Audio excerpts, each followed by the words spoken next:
Cartoonlicious।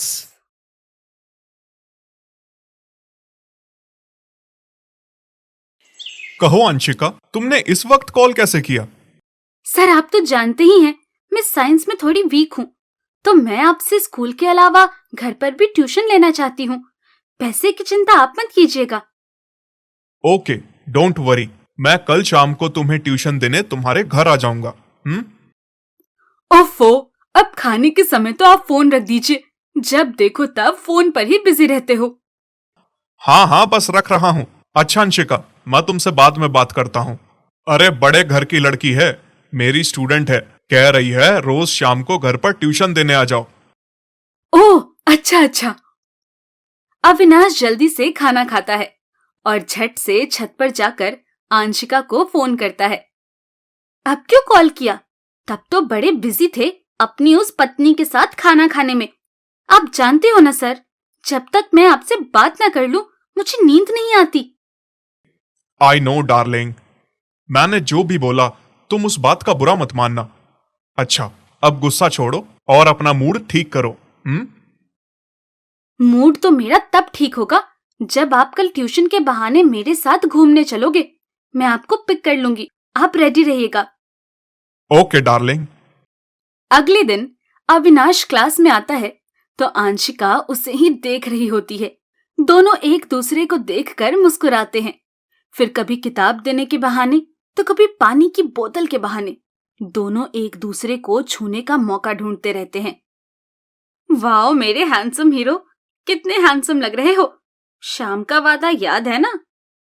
हाँ हाँ, अच्छा अब सीट पर जाकर बैठो, यहाँ बाकी स्टूडेंट्स भी हैं। शाम को आंशिका कार लेकर अविनाश के घर के बाहर उसका इंतजार करती है। अविनाश ट्यूशन देने के बहाने घर से बहाना बनाकर अपनी स्टूडेंट आंशिका के साथ घूमने निकल जाता है। उस किस्से आंशिका मानो 7वें आसमान पर थी। अब वो इसी तरह अपने सर के साथ समय बिताने के बहाने ढूंढने लगती है। कुछ दिन बाद अविनाश सर का बर्थडे होता है। आंशिका उससे फोन पर बातें करते हुए, मैं कुछ नहीं जानती अविनाश सर, मैं चाहती हूँ कि कल की सारी शाम आप मेरे साथ बिताओ, ना कि अपनी उस काली बीवी के साथ। तुम्हारे इस बर्थडे को मैं बहुत हसीन बनाना चाहती हूँ। लेकिन मैं क्या कहूँगा कि मैं सारी रात कहाँ जाने वाला हूँ? वो मैं कुछ नहीं जानती, तुम कल की सारी शाम मेरे साथ रहोगे बस। अरे जब मैं लड़की होकर झूठ बोलने के लिए तैयार हूँ तो तुम मेरे लिए इतना नहीं कर सकते? बना तो कोई बहाना। वैसे भी तुम्हारी वो जाहिल बीवी कौन सा तुम पर शक करने वाली है। अच्छा ठीक है बाबा, मैं कुछ सोचता हूँ। रोजाना की तरह नेहा स्कूल जाती है। नेहा बहुत ही समझदार और इंटेलिजेंट लड़की है। वो अपनी क्लास में हमेशा फर्स्ट आती है। ये उसका स्कूल का आखिरी साल था क्योंकि वो 12वीं क्लास में थी और साथ ही 12वीं क्लास का पहला दिन। यार सोनाली, हम 12th क्लास में आ गए। हाँ यार, बस ये हमारा आखिरी साल है, उसके बाद तो मजे ही मजे। हाँ यार, ये तो तू सही कह रही है। वैसे तुझे एक बात बताऊं? हाँ हाँ भाई बता, क्या बात है? तुझे पता है आज से हमारे क्लास टीचर कौन है? क्यों, सुनीता मैम ही तो है, वही तो रहेंगी अब भी। नहीं पागल, सुनीता मैम ने तो स्कूल छोड़ दिया यार। अच्छा, तो अब कौन बन गई यार क्लास टीचर? अरे बन गई नहीं, बन गया। मतलब ये कि अब हमारे क्लास टीचर राहुल सर हैं। सच? वही सर जिनसे हम ग्राउंड में मिले थे? यार वो तो बहुत हैंडसम है। हाँ यार, कितने ज्यादा हैंडसम है वो। हमारी क्लास टीचर बन गए यार।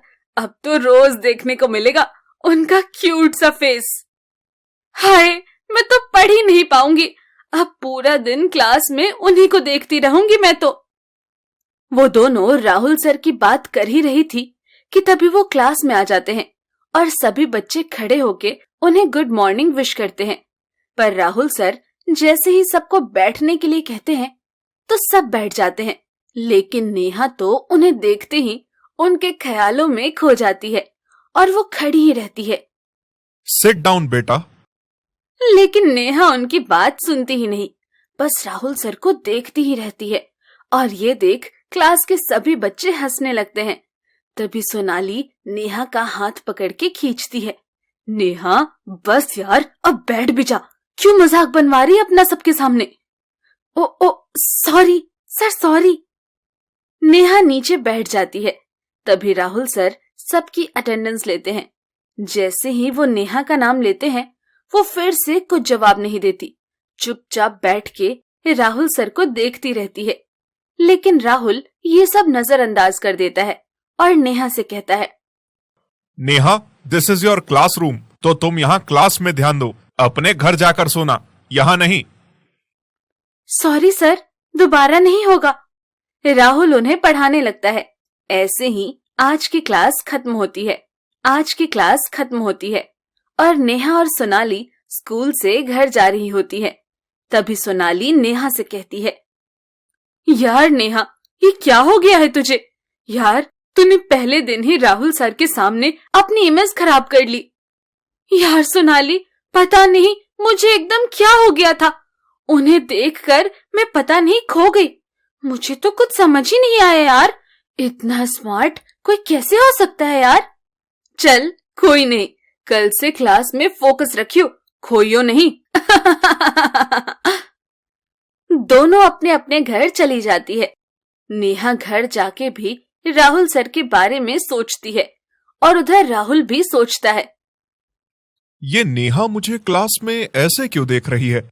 उसका मेरे साथ बहुत ही अलग बिहेवियर है और उसका पढ़ाई में भी दिल नहीं था, लेकिन वो तो बहुत ही होशियार लड़की है, फिर ऐसे क्यों बिहेव किया? अगले दिन स्कूल में, good morning everyone, please sit down. आज भी वैसे ही हुआ। नेहा पूरे दिन सिर्फ राहुल सर को ही देखे जा रही थी, उसका पढ़ाई पे ध्यान ही नहीं था। ये सब राहुल नोट कर रहा था, पर सबके सामने उसने कुछ नहीं कहा। ऐसे ही स्कूल की छुट्टी का समय हो गया।